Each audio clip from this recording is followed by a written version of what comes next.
Hello everyone, welcome to GDS circle.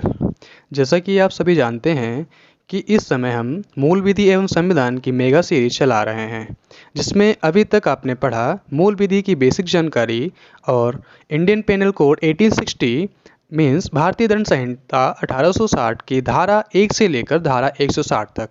और आज की क्लास है पार्ट 4, जिसमें आप पढ़ेंगे धारा 161 से लेकर आगे का जो भी आगे तक पढ़ेंगे, जिसमें धारा 229 तक का चलेगा। ठीक है, तो चलिए क्लास को स्टार्ट करते हैं।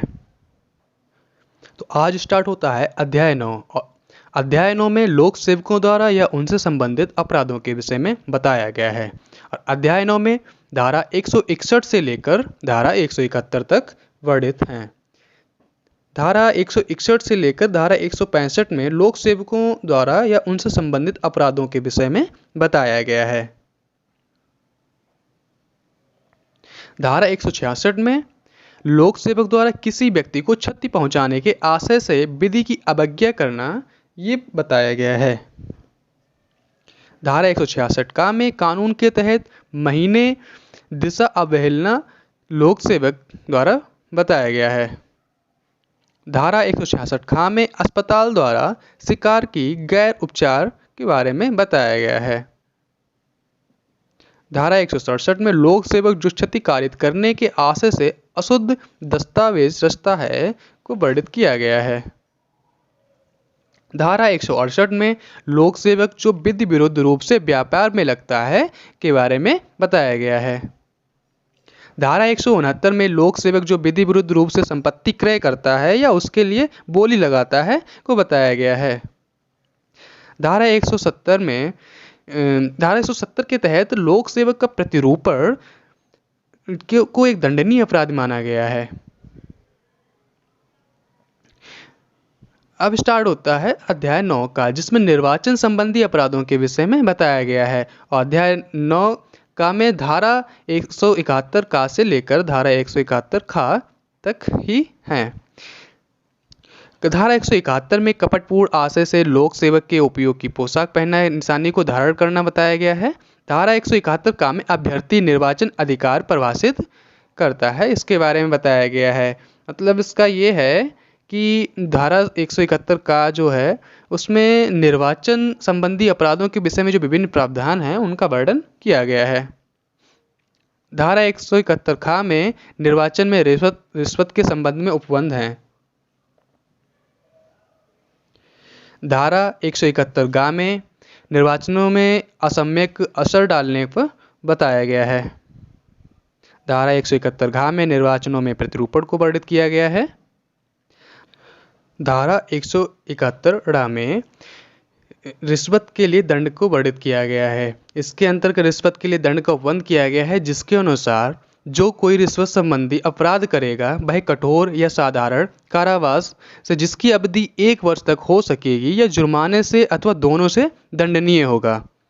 सत्कार के रूप में दी गई रिश्वत के लिए केवल जुर्माने का प्रावधान किया गया है।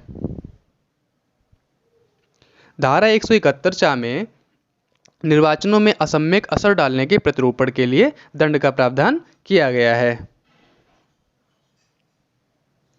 धारा 171 छा में निर्वाचन के सिलसिले में मिथ्या कथन को वर्णित किया गया है। धारा 171 जा में निर्वाचन के सिलसिले में अवैध संध्याय को वर्णित किया गया है। धारा 171 जा में निर्वाचन लेखा रखने में असफलता को वर्णित किया गया है। धारा 172 जो कि अध्याय 10 स्टार्ट हो चुका है। अध्याय 10 में लोक सेवकों के विधिपूर्ण प्राधिकार के अवमान के विषय में बताया गया है। धारा 172 में समनों की तामील या अन्य कार्रवाई से बचने के लिए फरार हो जाने से वर्णित है। धारा 173 में समन की तामील का या अन्य कार्रवाई का या उसके प्रकाशन का निवारण करने से संबंधित है। धारा 174 लोक सेवक का आदेश न मानकर गैर हाजिर रहने से संबंधित है। धारा 175 में दस्तावेज या इलेक्ट्रॉनिक अभिलेख पेश करने के लिए वैध रूप से आबद्ध व्यक्ति का लोक सेवक को दस्तावेज या इलेक्ट्रॉनिक अभिलेख में पेश करने का लोप हो जाने से संबंधित है।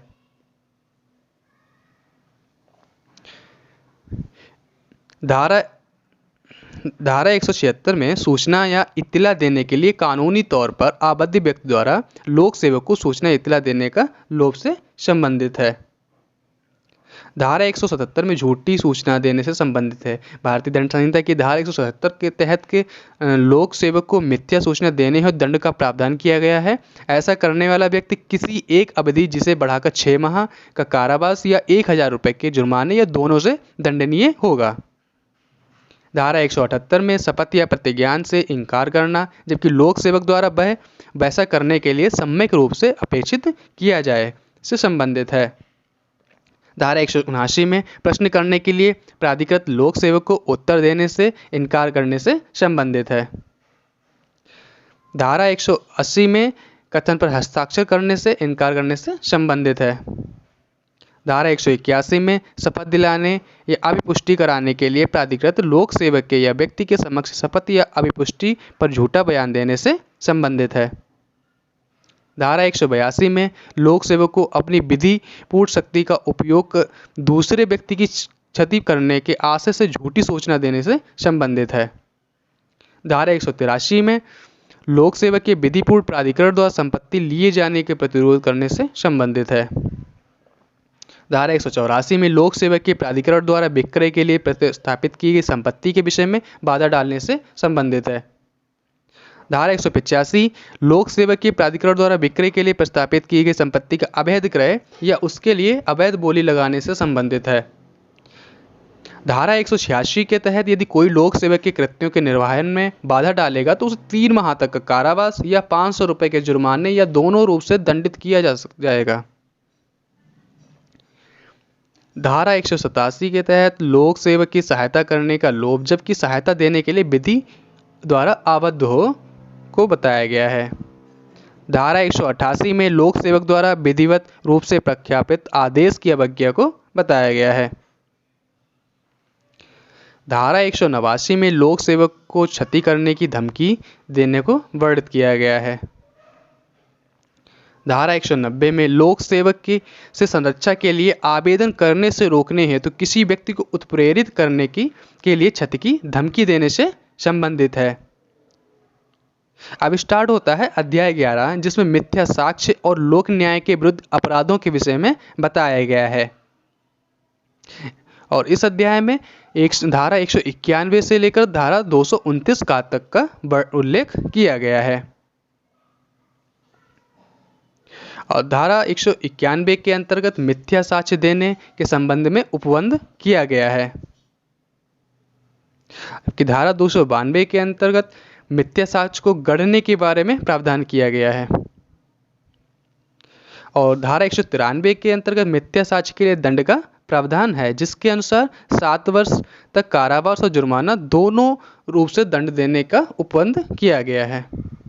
धारा 194 के अंतर्गत जब मृत्युदंड से दंडनीय अपराध के लिए दोष सिद्ध करने के आशय से मिथ्या साक्ष्य गढ़ा गया तो उस व्यक्ति को मृत्युदंड देने तक का प्रावधान किया गया है। धारा 195 के तहत आजीवन कारावास या कारावास से दंडनीय अपराध के लिए दोष सिद्ध प्राप्त करने के आशय से झूठा साक्ष्य देना या गढ़ने से संबंधित है।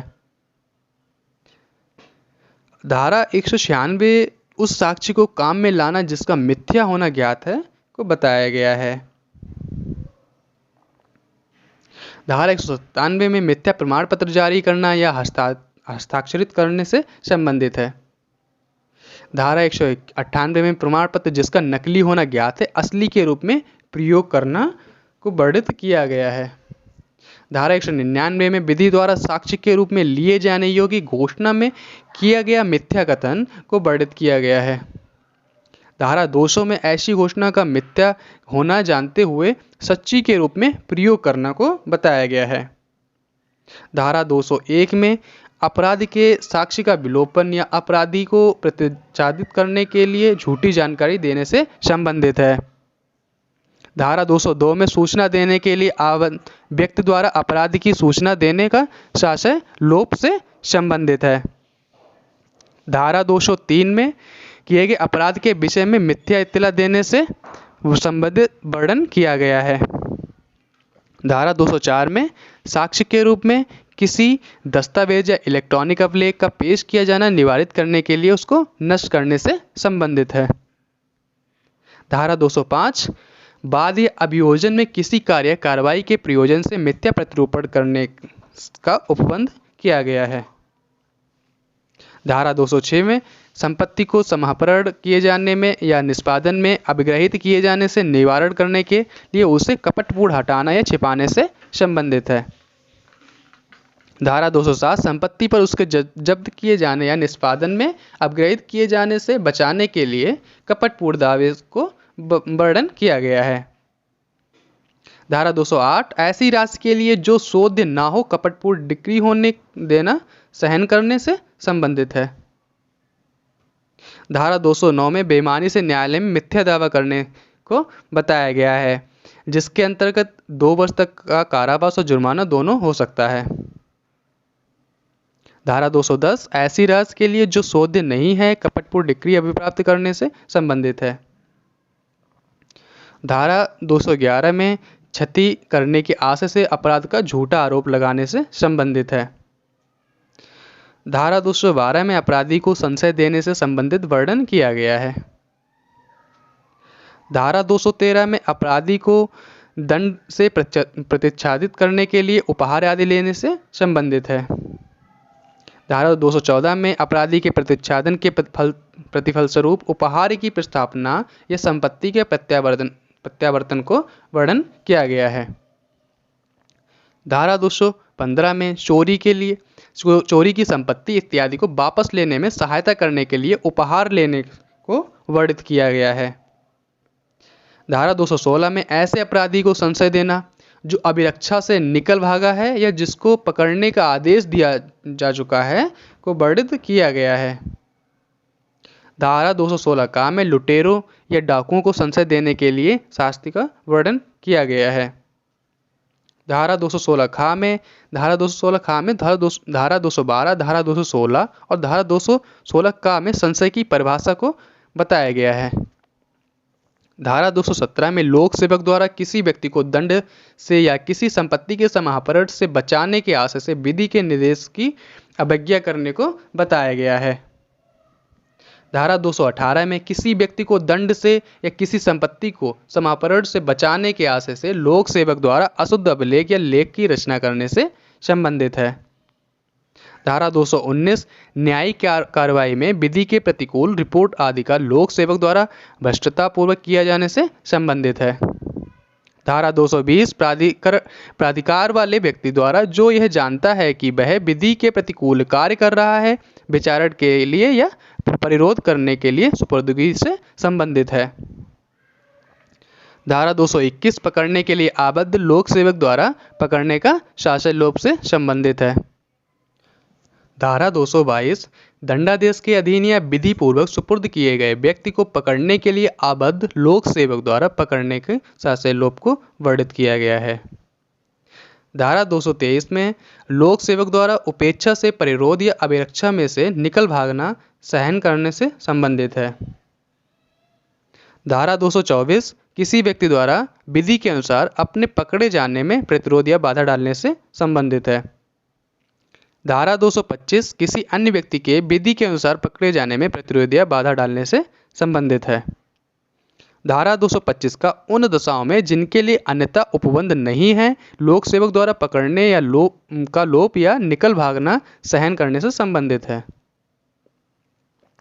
धारा 225 का अन्यथा अनुपबंधित दशाओं में विधि पूर्वक पकड़ने में प्रतिरोध या बाधा या निकल भागना या छुड़ाने से संबंधित है।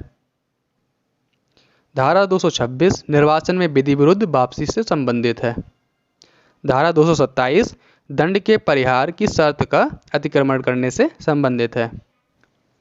धारा 228 न्यायिक कार्यवाही में बैठे हुए लोक सेवक का शासय अपमान या उसके कार्य में विघ्न डालने से संबंधित है।